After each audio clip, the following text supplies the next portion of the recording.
Hey, everybody. Just a quick note to let you know that the sound quality on this episode really sucks. We were using some unreliable technology and realized it too late. But if you know the questions by now, you can hear the same really good stories that you are accustomed to hearing. Sorry about that. This is the bizcall. Question 1. What's your name? Connie Sobczak. It's a hard one to pronounce and spell. It's Sobczak. Question 2. What's the name of your business? TheBodyPositive. Question 3. Describe your business in 1 or 2 or 3 sentences. What do you do? TheBodyPositive is a nonprofit organization I co-founded with a lovely therapist named Elizabeth Scott in 1996, and we offer training and curriculum for schools, treatment providers like therapists, dietitians, and also others like yoga instructors, and really anyone who's interested in creating body-positive programs to help the people in their communities develop peaceful relationships with their bodies and more positive, joyful self-care. Question 4. What's your revenue model? How do you make your money? Well, since we're a nonprofit, we do receive grant funding and individual donations. But from the start, I really think we've been also social entrepreneurs. I love creating interesting materials and programs that people can purchase to further our mission. So we've been having these products and services that we sell, and also because it's difficult to rely on grants all the time. It's a fickle world, the grant world. So in the early days, we had a lot of grant funding, and then it kind of tapered off. And so, yeah, having things to distribute to people that can actually change lives is part of our mission. Okay, so I just want to make sure I understand this. So along with grants, you would do fees, products, services? Yeah, we have online trainings. So in the early days, we did workshops and trainings in person for people and getting schools to take on our programs. And so we would work with them, and it was fee for service really is what we were doing. And then we also from the very start, we had videos and curriculum that we sold to classroom teachers all over the world. So always had revenue coming in that was based on what we were creating and selling, besides getting grants and individual donations. Very good. Question 5. Are you brick and mortar, online, or both? We are at this moment solely online because of COVID, but pre-COVID we did conduct, as I said, in-person trainings and workshops, and we will hopefully go back to that in the future. We have had offices from time to time, but at the moment I'm working out of my home. Okay. Question 6, and this is one of my favorites. How did you decide to get into this business? Yes, it's a very personal reason why I do this work. When I was a teenager, I struggled with my own issues around my body. I had an eating disorder I started hating my body at the age of 12 and developed an eating disorder at the age of 15. And my older sister, Stephanie, also struggled with her body. And she, too, developed an eating disorder and then also got breast implants that ended up being faulty and caused an autoimmune disease. And she died at the age of 36 because of her issues around her body. I was lucky. I got over my eating disorder on my own at the age of 21.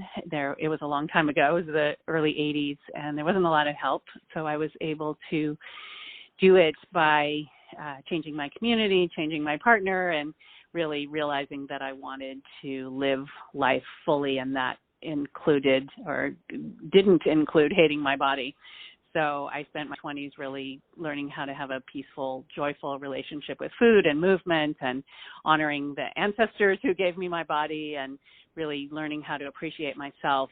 And then when I was 31, I had a baby girl, and then my sister died a year later, and that's when I just really started to feel this urgency of, I have to change the world for my daughter. I cannot let her grow up like my sister and I did, hating ourselves.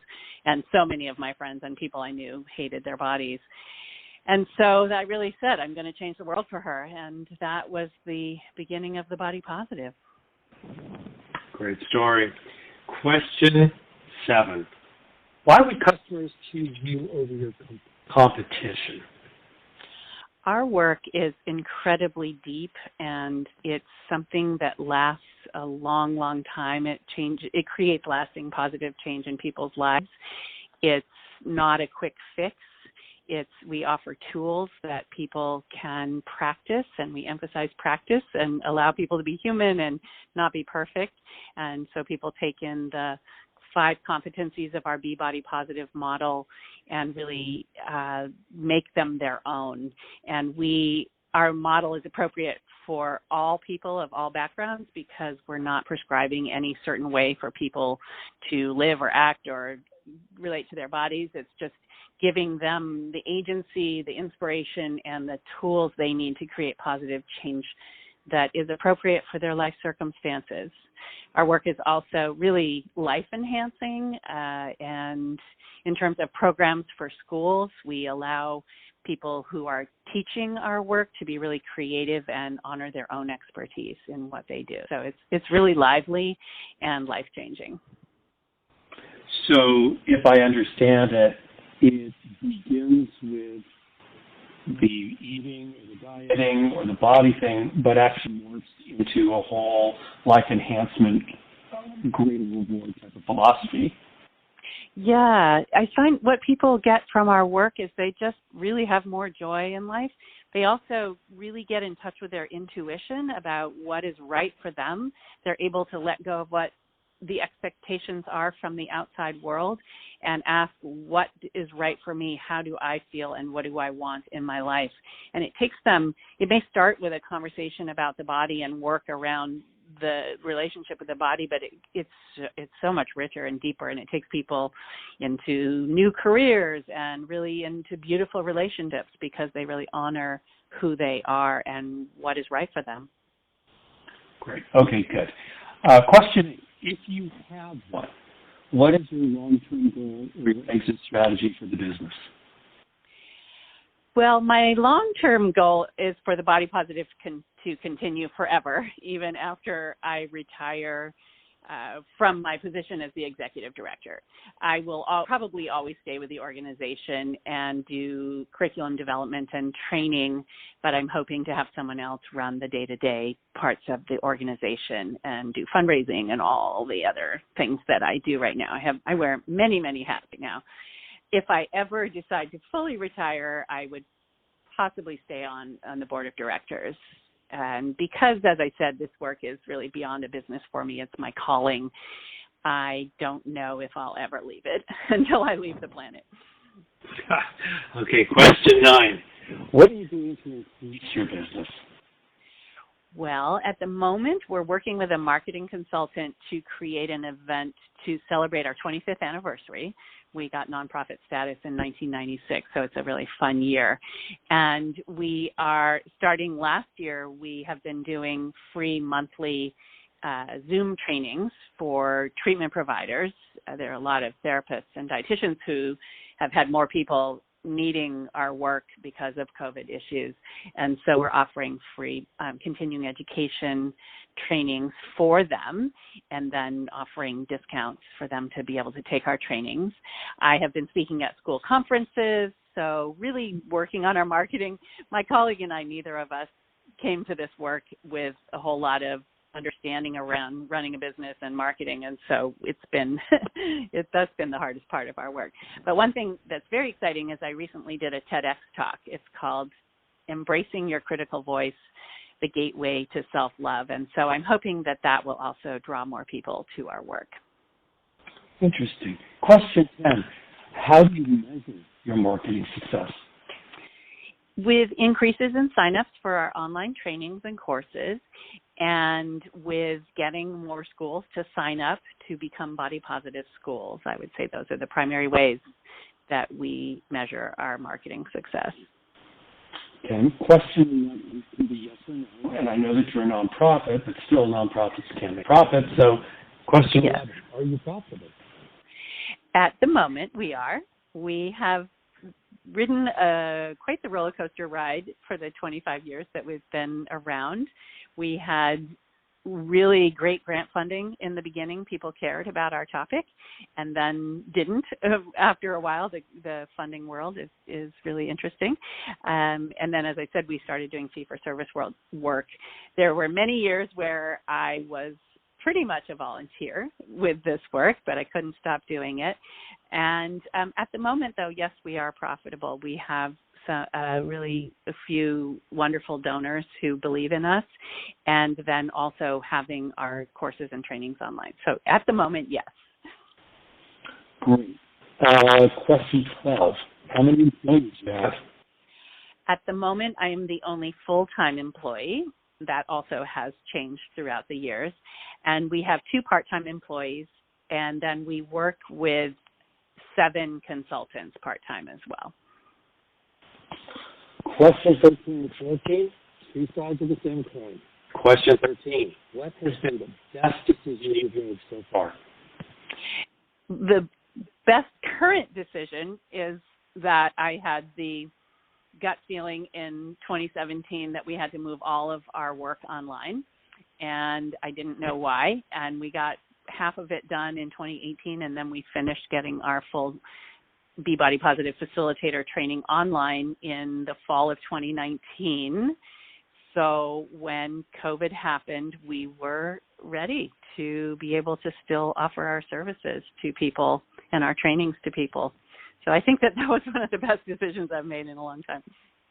Definitely a home run. Good one. Question 14, the other side. What's been the absolute worst decision we've made so far? Well, I think it's sort of a lack of a decision. I feel that, so let's see, in 2018, the fall of 2018, we got funding to work with a strategic planner. And I feel that if we had that funding earlier on, or when we did have funding in the early days, that we would have hired a strategic planner to help us improve our revenue model and to help us think more strategically about what we're doing. Both my colleague and I are kind of doers and keep doing and keep moving on to the next thing. So stopping to analyze what's working and what's not working and where we have success and building on that. I think that was something that we didn't do well in the early days. Okay. All right. So question 15. This is one you can just freeball. Is there anything you'd like to add that you think our listeners would like to hear? Yeah, I think one of the things that's interesting is people ask me a lot about running a nonprofit and what that's like, and it's not always easy. And I think especially since I came to my work from that passion place to change the world without any business experience and didn't really know what I was doing, it was tough. But what I know is that with passion and perseverance and being okay not knowing what I don't know and being able to ask for help and allow myself to be always learning and being a beginner at things, that I have had this opportunity to create something that's positively transformed more lives than I can count, like tens of thousands, hundreds of thousands of lives. We've reached people all over the world, and that I was able to learn how to do this along the way. So I really encourage people to follow your passions and be okay being a beginning learner. And then I just also wanted to add that if people want to learn more about my story and my personal story, to check out the TEDx talk. And then also, besides TheBodyPositive, I have my own website, ConnieSobczak.com. So I love talking with people about what I do and what their passions are. All righty. So, and in your case, I'm going to ask you not only to recap the name of your business, but the name of your businesses and all their URLs. So once more, slowly, clearly, give us a list of where you are and what they can find there and how to get there. Okay. So TheBodyPositive, and the is very important. There's a whole body positive movement that's worldwide and big and on the internet, but we are TheBodyPositive. So TheBodyPositive.org is our URL. And then my personal work is Connie Sobczak, Sobczak, and I can be found at ConnieSobczak.com. And I do actually have an offer for people who are listening for The Body Positive, if that's okay. Go ahead. All right, so we're offering a 25% discount this summer on all of our courses and trainings at the Body Positive Institute. And that is to go directly to the Institute. It's courses.thebodypositive.org, courses.thebodypositive.org. And if you sign up for any of the courses, use the code bizcall25. And that's going through the end of the summer, so the end of August. If you'd like to plug your business on the BizCall podcast, simply visit thebizcall.com and fill out the form. If you become a guest, you'll receive a free lifetime membership to the BizCall discussion and networking list. If you're too shy, you can still join the BizCall list at thebizcall.com.